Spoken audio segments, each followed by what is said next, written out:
Assalamualaikum warahmatullahi wabarakatuh. Perkenalkan, nama saya Daka Novalakim dengan NIM C240121101 dari kelompok 6. Pada kesempatan kali ini saya akan mempresentasikan hasil penelitian saya yang berjudul dengan analisis pertumbuhan, reproduksi, dan makanan ikan dari ikan layang Decapterus suseli rupa 1830 yang ditangkap di Selat Malaka. Oke, yang pertama, hal yang melatar belakangi penelitian saya ini yaitu biologi perikanan. Biologi perikanan merupakan salah satu ilmu yang mempelajari tentang sifat-sifat hayati ikan sebagai faktor lingkungan dan populasi yang bertujuan untuk memberikan informasi bagi kegiatan agar mendapatkan hasil yang tetap berkelanjutan dan optimal. Lalu kita lanjut ke Selat Malaka. Selat Malaka merupakan wilayah perairan yang termasuk ke wilayah pengelolaan perikanan nomor 571 yang langsung berbatasan dengan ZEE Malaysia, Thailand, dan Singapura. Rekaman data statistik mendapatkan bahwa ikan pelagis kecil merupakan komoditas terbesar yang ditangkap di perairan ini yang berjumlah 99.865 ton per tahun. Dan salah satunya itu merupakan ikan layang. Ikan layang merupakan ikan pelagis kecil yang memiliki nilai ekonomis penting di Indonesia. Yang dimaksudkan penting karena ikan layang ini memiliki volume produksi makro yang tinggi, memiliki produksi yang tinggi juga, dan memiliki rasa yang enak. Oke, kita lanjut ke metode. Yang pertama yaitu waktu dan tempat. Penelitian ini dilakukan selama 3 bulan dari Februari hingga April 2023 di Laboratorium Biologi Perikanan, Departemen Manajemen Sumber Daya Perairan, Fakultas Perikanan dan Ilmu Kelautan IPB University. Untuk alat dan bahan dapat dilihat seperti di layar. Oke, kita lanjut ke prosedur kerja. Prosedur kerja terdapat 4 aspek, yaitu yang pertama aspek pertumbuhan dapat dilihat seperti di layar. Untuk reproduksi pertama dapat dilihat seperti di layar.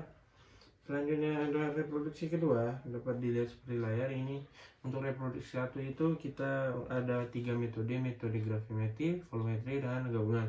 Untuk reproduksi kedua ini kita mengukur diameter telur, dan yang terakhir itu ada makanan ikan.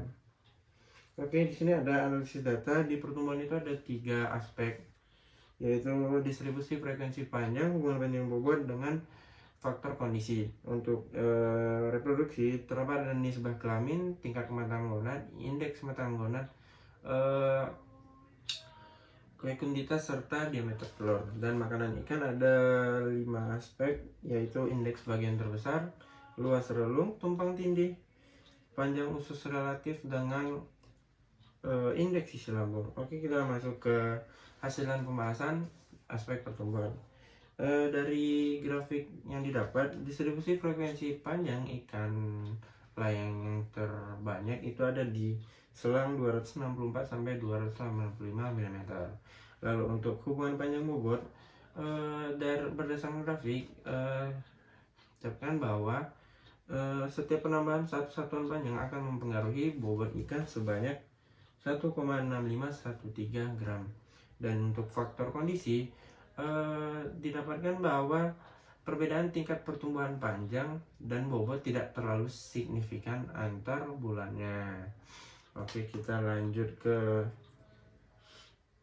hasil dan pembahasan reproduksi. Untuk nisbah kelamin didapatkan bahwa proporsi ikan kelamin jantan dan betina itu untuk dari totalnya kecenderungan tidak sama dengan 1. Oke, selanjutnya untuk TKG jantan didapatkan bahwa TKG yang paling dominan itu berada di TKG 4, sedangkan untuk TKG betina lebih kurang sama, berada di TKG ke-4 juga. Lalu lanjut, kita ada IKG jantan dan IKG betina. Didapatkan bahwa TKG dan IKG memiliki hubungan yang linear atau berbanding lurus. Selanjutnya untuk hubungan panjang dengan fekunditas didapatkan bahwa setiap penambahan satu satuan panjang akan mempengaruhi 1,6438 butir. telur ikan. Untuk setiap satu penambahan bobot ikan akan mempengaruhi sebesar 0,8543 butir.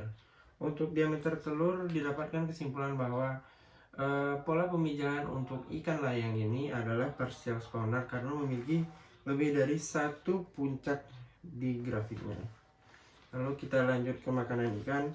Pada indeks bagian terbesar untuk ikan jantan dan betina didapatkan hasil bahwa untuk makanan utamanya yaitu nematoda, untuk makanan pelengkapnya ada Plagiauropsis, Tintinopsis, Diatom, serta Pleurosima. Untuk makanan makanan tambahannya ada lainnya 15%, dan lebih kurang sama untuk ikan jantan dan ikan betina. Untuk luas relung didapatkan hasil bahwa nilai BA-nya itu mendekati 0, dan itu berarti ikan layang ini termasuk ikan yang selektif untuk memilih makanannya. Sekarang kita lanjut ke tumpang tindih. Didapatkan hasil CH itu 0,9464. Itu mengartikan bahwa ikan jantan dan ikan betina memiliki jenis makanan yang sama dan membuat kompetitif ikan jantan dan betina dalam memilih makanan. Lalu untuk ada hubungan volume makanan dengan volume tubuh, itu didapatkan bahwa setiap penambahan satu satuan panjang tubuh pada ikan jantan dan betina maka akan mengurangi volume makanan sebesar 0,00006 dengan nilai determinasi sebesar 1%. Dan yang terakhir ada panjang usus relatif, didapatkan bahwa nilai PUR-nya yaitu 0,3411, yang mengartikan bahwa ikan layang ini termasuk ikan karnivora. Oke, kita masuk ke kesimpulan. Didapatkan bahwa persebaran panjang total ikan layang di Selat Malaka tertinggi terdapat pada ukuran 264 sampai 285. Lalu ada ikan layang memiliki pola pertumbuhan alometrik negatif. Lalu ada proporsi kelamin ikan layang itu tidak seimbang. Lalu ada tingkat kematangan gonad paling tertinggi ada di TKG 4. Lalu ada pola pemijahan ikan layang itu termasuk partial spawner. Lalu ada ikan layang termasuk ikan yang selektif dalam memilih makanan. Lalu dan yang terakhir, ikan layang merupakan ikan karnivora. Saran yang dapat saya berikan kepada penelitian ini adalah diperlukan penelitian lebih lanjut mengenai aspek pertumbuhan, reproduksi, dan makanan ikan layang karena masih tergolong sedikit. Diharapkan penelitian lebih lanjut dapat menambah pengetahuan dan keberlangsungan spesies ikan layang agar tidak terjadinya overfishing di masa depan. Maksudnya serta mencegah terjadinya overfishing di masa depan. Oke, sekian presentasi dari saya. Lebih kurangnya mohon maaf. Wassalamualaikum warahmatullahi wabarakatuh. Lebih dapat